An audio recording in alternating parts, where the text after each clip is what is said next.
Seja muito bem-vindo ao audiobook ABC. Deixe seu like, se inscreva, vamos à leitura.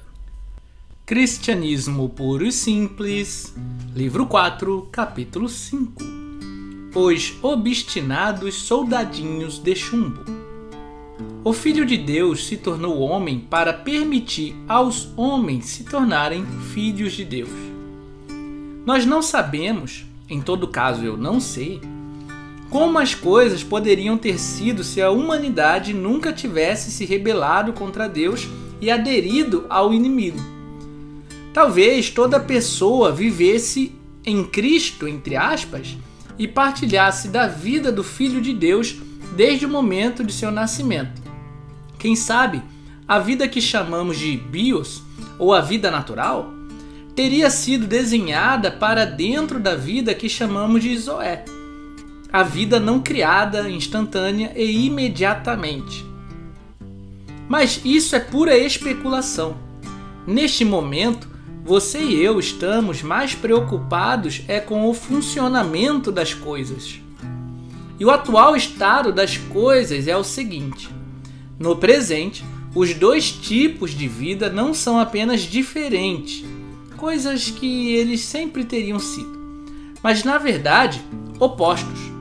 A vida natural em cada um de nós é algo autocentrado, algo que deseja ser paparicado e admirado para tirar proveito de outras vidas e explorar o universo todo. E, especialmente, algo que deseja ser deixado por conta própria. Manter-se longe de tudo que é melhor, mais forte ou mais elevado do que esse algo. Qualquer coisa que possa fazê-lo se sentir pequeno. Tem medo da luz e do ar, do mundo espiritual. Da mesma forma que as pessoas que foram criadas na sujeira têm medo do banho. E de certa forma, isso é assim mesmo, pois a nossa vida natural sabe que se a vida espiritual encontrá-la, todo o egocentrismo e a vontade própria serão mortos. E por isso vamos lutar com unhas e dentes para evitar que isso aconteça. Será que você já pensou, quando criança, como seria divertido se os seus brinquedos ganhassem vida? Bem, suponha que você realmente conseguisse despertá-los para a vida. Imagine transformar um soldadinho de chumbo em um homenzinho real. Isso significaria a transformação do chumbo em carne. E suponha que o soldadinho de chumbo não gostasse nada disso. Ele não está interessado em ser de carne, e tudo que ele consegue enxergar é que o seu chumbo está sendo desintegrado. Ele pensará que você está matando-o e fará tudo o que puder para impedi-lo. Em outras palavras, se ele pudesse evitar, jamais se tornará um homem. Não tenho como saber o que você teria feito com um soldadinho de chumbo desses, mas o que Deus fez conosco foi o seguinte: a segunda pessoa em Deus, o Filho, tornou-se homem, nasceu no mundo como um humano de verdade. Um homem real, de certa estatura, com cabelos de uma cor específica, falando uma língua particular e tendo um peso específico. O ser eterno, que sabe de tudo e que criou todo o universo, não é só um homem, mas antes disso se tornou um bebê e antes disso um feto dentro do corpo de uma mulher. Se você quiser imaginar algo parecido, pense em como se sentiria caso se transformar em uma lesma ou em um caranguejo. O resultado disso foi que passou a existir um homem que era, de verdade, o que todos os outros seres humanos pretendiam ser. Um homem em quem a vida criada, derivada de sua mãe, passou a ser completa e perfeitamente uma vida gerada. A criatura humana natural nele foi completamente assumida pelo Filho Divino. Assim, em um caso particular, a humanidade chegou aonde deveria chegar. Passou a partilhar da vida de Cristo. E como toda dificuldade para nós se resume no fato de que a vida natural precisa, em certo sentido, ser morta, ele escolheu uma carreira terrena que significava o aniquilamento dos seus desejos humanos a todo o momento. A pobreza, a falta de compreensão de sua própria família, a traição da parte de um dos seus amigos mais íntimos, a zombaria e o espancamento por parte das autoridades militares e a execução pela tortura. E então, depois de ter sido morto, em certo sentido morto diariamente, a criatura humana nele, pelo fato de estar unido ao Filho Divino, retornou à vida. O que ressurgiu em Cristo foi o homem, não apenas o Deus. Eis o resumo de tudo. Pela primeira vez, vimos um homem real, um soldadinho de chumbo, chumbo de verdade, da mesma forma que todo o resto. Despertou completa e esplendidamente para a vida. E aqui, como não poderia deixar de ser, chegamos ao ponto em que a minha ilustração sobre o soldadinho de chumbo se torna limitada. No caso de soldadinhos de chumbo ou de estátuas de verdade, se uma despertasse para a vida, certamente não faria diferença para os soldadinhos de chumbo ou para as estátuas, pois eles estão separados uns dos outros. Mas os seres humanos não estão separados. Até parece que eles estão, porque você os vê andando por aí sozinhos. Acontece que somos feitos de tal forma que só podemos ver o momento presente.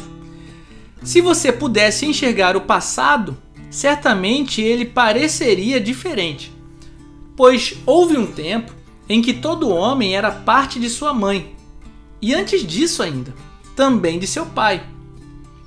E também um tempo em que ele era parte dos seus avós. Se você pudesse ver a humanidade ao longo do tempo, assim como Deus a vê, não se pareceria com pontinhos isolados espalhados por aí, mas sim como uma coisa única em franco crescimento, como uma árvore bastante complexa. Cada indivíduo apareceria conectado ao outro. E não é só isso. Os indivíduos não estão realmente separados de Deus mais do que estão uns dos outros. Todos os homens, todas as mulheres e todas as crianças do mundo sentem e respiram neste momento porque Deus, por assim dizer, os mantém em funcionamento. Consequentemente, quando Cristo se tornou homem, não é realmente como se pudesse se tornar um soldadinho de chumbo específico. É como se algo que sempre afetou toda a humanidade passasse a afetá-la de uma nova maneira. A partir desse ponto, o efeito se espalha por todo o gênero humano. E isso faz uma diferença tanto para pessoas que viveram antes de Cristo, quanto para aquelas que viveram depois dele. E faz uma grande diferença até para pessoas que nunca ouviram falar dele. É como pingar em um copo de água uma gota de uma substância que dê um novo gosto ou uma nova cor a todo o seu conteúdo. Mas é claro que nenhuma dessas ilustrações se aplica com a real perfeição. No longo prazo, Deus não é ninguém além dele mesmo. E o que ele faz não é comparável a nada. Você dificilmente esperaria que fosse diferente. Qual é, então, a diferença que ele fez para afetar toda a humanidade? É a seguinte: que o negócio de se tornar filho de Deus, de ser transformado de uma coisa criada em outra gerada, de passar de uma vida biológica temporária para a vida espiritual eterna, isso foi realizado em nosso favor. A princípio, a humanidade já está salva. e nós, indivíduos, temos que nos apropriar desta salvação. Contudo, o trabalho realmente pesado, a porção que não poderíamos ter realizado por nós mesmos, foi feita para nós. Não tivemos de tentar escalar a vida espiritual por nosso próprio esforço. Ela já desceu até a humanidade. Se ao menos nos abrirmos para o único homem em quem isso esteve inteiramente presente e que, embora seja Deus, também é um homem real, ele fará isso em nós e por nós. Lembre-se do que eu disse sobre o bom contágio. Alguém da nossa própria espécie possui essa nova vida. Então, se nos aproximarmos dele, ele vai nos contagiar. É claro que você poderá expressar isso de mais formas que puder imaginar. Poderá dizer que Cristo morreu por seus pecados, ou então que o Pai nos perdoou porque Cristo fez por nós o que deveríamos ter feito. Poderá dizer ainda que fomos lavados pelo sangue do Cordeiro, ou que Cristo derrotou a morte. Tudo isso é verdade. Se quaisquer dessas afirmações não o convencerem, deixe-as de lado e vá em frente com a fórmula que convencer. E seja qual for a que você vai escolher, não brigue com os outros só porque usam uma fórmula diferente da sua.